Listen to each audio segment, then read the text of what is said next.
ప్రభుత్వ వైద్య కళాశాల భవనాలన్నీ పునాది దశలోనే ఉన్నాయి. వాటిని పూర్తి చేయాలంటే ఎక్కువ డబ్బు కావాలి. అంత డబ్బు ప్రభుత్వం వద్ద లేదు. కాబట్టి ప్రభుత్వ వైద్య కళాశాలలను ప్రైవేట్ పరం చేయాలని రాష్ట్ర ప్రభుత్వం నిర్ణయించిందని నిన్న హోమ్ మినిస్టర్ అనిత గారు చెప్పడం జరిగింది. ఇది చాలా దురదృష్టకరం. ఇందులో ఏమాత్రం వాస్తవం లేదు. ఇది పచ్చి అబద్ధం.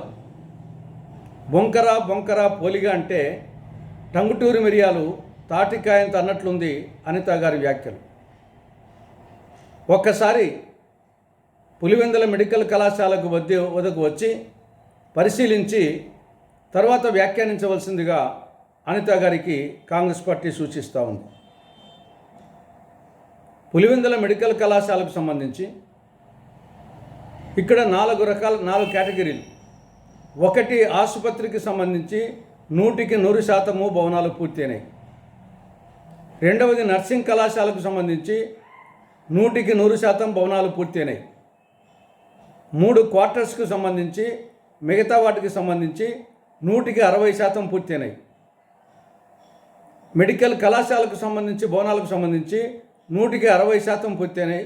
మిగతా 40% అసంపూర్తిగా ఉన్నాయి. ఇది పులివెందుల మెడికల్ కళాశాల పరిస్థితి. ఆసుపత్రి 100% పూర్తయినాయి. నర్సింగ్ కళాశాల 100% పూర్తయింది.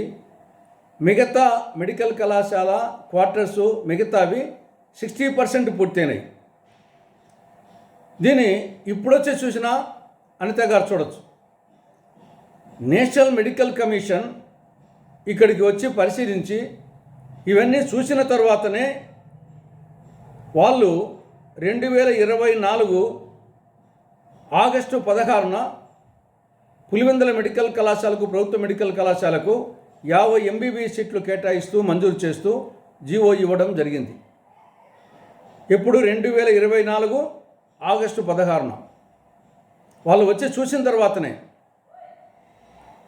మరి నేషనల్ మెడికల్ కమిషను వాళ్ళు ఏమన్నా అవివేకులా? 50 MBBS సీట్లు ఓన్లీ పులివెందులకు మాత్రం ఎందుకు కేటాయించారు? మిగతా వాటికి ఎందుకు కేటాయించలేదు? ఇది కంప్లీట్ అయింది. ఇక్కడ కోర్సులు నిర్వహించడానికి అవకాశం ఉంది. ఇమీడియట్గా నర్సింగ్ కళాశాలలో MBBS వాళ్ళకు క్లాసులు మొదలు పెట్టచ్చు. మిగతా ఈ లోపల మెడికల్ కళాశాల పూర్తి చేయొచ్చు అన్న ఉద్దేశంతోనే నేషనల్ మెడికల్ కమిషన్ 50 MBBS సీట్లు కేటాయించింది. ఈ ప్రభుత్వం అధికారంలోకి వచ్చి 15 నెలలు దాటింది. 15 నెలల్లో ఒక 100 కోట్ల రూపాయలు ఖర్చు పెట్టి మిగతాయి కంప్లీట్ చేయలేరా? అటువంటి దీన దుస్థితిలో ఉందా రాష్ట్ర ప్రభుత్వం? బడ్జెట్టే 2025-26 బడ్జెట్టే 3,22,000 కోట్ల రూపాయలు. 3,22,000 కోట్ల రూపాయల్లో 100 కోట్ల రూపాయలు ఖర్చు పెట్టేదానికి గతి లేదా ఈ ప్రభుత్వానికి? కానీ ముందుగానే దురుద్దేశంతో ప్రైవేట్ పరం చేయాలనే దురుద్దేశం ఉంది కాబట్టి 2024 సెప్టెంబర్ 11న రాష్ట్ర ప్రభుత్వము కేంద్ర ప్రభుత్వానికి లేఖ రాసింది. మాకు ఈ 50 MBBS సీట్లు వద్దు, మేము నిర్వహించలేము అని చెప్పేసి. పర్యవసానంగా నేషనల్ మెడికల్ కమిషన్, కేంద్ర ప్రభుత్వము ఆ 50 MBBS సీట్లు విత్డ్రా చేసుకున్నది. దీన్ని బట్టే స్పష్టంగా అర్థమవుతోంది రాష్ట్ర ప్రభుత్వం యొక్క దురుద్దేశం. ఇక్కడ పులివెందుల మెడికల్ కళాశాల పరిసరాల్లో ఎకరా భూమి విలువ 2 కోట్ల రూపాయలు. ఇక్కడ ప్రభుత్వ మెడికల్ కళాశాలకు 50 ఎకరాలు కేటాయించడం జరిగింది. ఇక్కడ 100 రూపాయల చొప్పున 33 సంవత్సరాలకు 100 రూపాయల చొప్పున లీజు. భూమి విలువేమో ఎకరాకు 2 కోట్లు, కానీ లీజేమో ఎకరాకు 100 రూపాయలు. అది 33 సంవత్సరాలకు. అంటే 50 ఎకరాల భూమిని 100 కోట్ల విలువ చేసే భూమిని కేవలం 5,000 రూపాయలకు ప్రైవేట్ వాళ్లకు, కార్పొరేట్ శక్తులకు దారాదత్తం చేయాలని చెప్పేసి రాష్ట్ర ప్రభుత్వం ప్రయత్నం చేస్తూ ఉంది. ఇంతకంటే సిగ్గుచేటి అనే విషయం మరొకటి ఉంటుందా? శ్రీకృష్ణ తులాభారంలో ఒక పద్యం ఉంది, భలే మంచి చౌకబేరం అని. ఆ విధంగా ఉంది పరిస్థితి. అంటే 100 కోట్ల రూపాయలు విలువ చేసే భూమిని 5,000 రూపాయలకు చౌకబేరం. ఈ ప్రభుత్వ మెడికల్ కళాశాలను ప్రైవేట్ పరం చేయడం ద్వారా వచ్చే నష్టాలు: ఒకటి, పేద విద్యార్థులు వైద్య విద్యకు దూరం అవుతారు. ఈ ప్రైవేట్ పరం చేస్తే వాళ్ళు ఎంబీబీఎస్ సీట్లు కోట్ల రూపాయలకు అమ్ముకుంటారు. ప్రతిభ కలిగిన పేద విద్యార్థులు వైద్య విద్యకు దూరం అవుతారు.